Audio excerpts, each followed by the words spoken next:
Hey, what is up, everybody? This is Stevie Rich coming to you here today. It was announced that WWE is having to move SummerSlam to the WWE Performance Center down there in Orlando. Of course, SummerSlam was supposed to be held in Boston this year, and I know people were really looking forward to it. SummerSlam in the last 10 years has become a destination pay-per-view, with them having 6 SummerSlams in a row being held in Los Angeles, and I believe the last 4 or 5 being held in Brooklyn. People knew August, boom, we're going to LA, boom, we're going to Brooklyn, because not only has SummerSlam become like the second biggest pay-per-view of the year that is a must-see show, and you want to be there to feel the atmosphere. There's so much stuff that is going on in the city, like WWE Access, that people go there because they know they're going to get their money's worth. And in the past few years, NXT has become part of the show, hosting their own pay-per-view on Saturday before the actual show. So it's like you're going there, you're going to be able to see a couple shows. Hopefully you can meet a few of the actual wrestlers, and it becomes a real trip. And they've picked cities that there's things to actually do in them, that you're not just going to be bored sitting in your hotel waiting for the next thing to do. Basically, what killed SummerSlam in Boston was the mayor, Marty Walsh, came out and said that there was no longer going to be events held in Boston until September. I don't know if that means they're picking September because that's when the NFL has scheduled to start having games, and they can play those games where the New England Patriots play, or I don't know what that means baseball is going to do, because they're going to be starting up sooner than later, and I'm guessing that they have Fenway Park on their schedule, but I don't know when those games are actually going to start. They're just going with that shortened season, but it sucks for the fans that are out there. You got to think of the fans that were hoping to travel to Tampa Bay for WrestleMania. Those people had bought their tickets. They had bought the packages through WWE. They basically had their whole entire trip planned. And then in March, the world turned upside down, and it's just basically been canceling everything.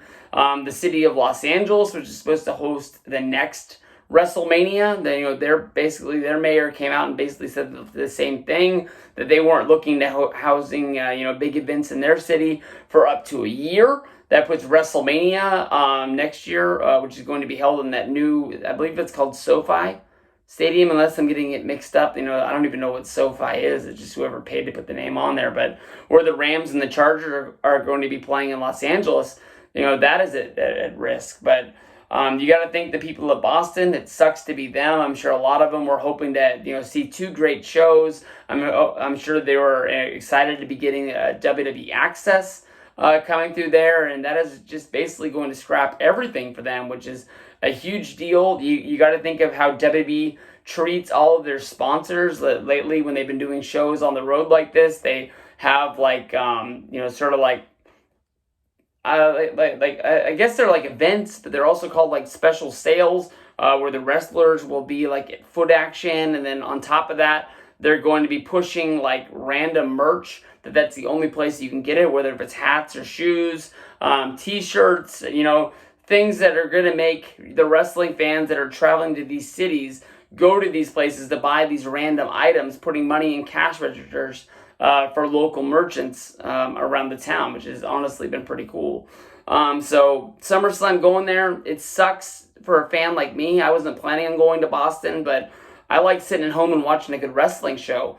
But to me, the way wrestling has been, I wasn't even pumped about WrestleMania, besides for the Boneyard match and that Cena versus Bray Wyatt match. The ones that were kind of like produced like movies. Other than that, the matches that sort of stick out in my head are like the Adam Cole versus Velveteen Dream match, and then also the Money in the Bank match. Those are the things that I remember. And everything else has just sort of been like, eh. And it's not like I need those fans cheering, like holding up a cue card for me, like, oh, cheer now or boo now. But it just sets the atmosphere to what you're watching, that you can't take the eyes off the TV, because the people that are there, they're sure watching it and they're cheering for it. And I wish that I was there So I could be cheering and I could be rooting for it too, but it's just hard. And I'm not just knocking WWE, it's AEW as well.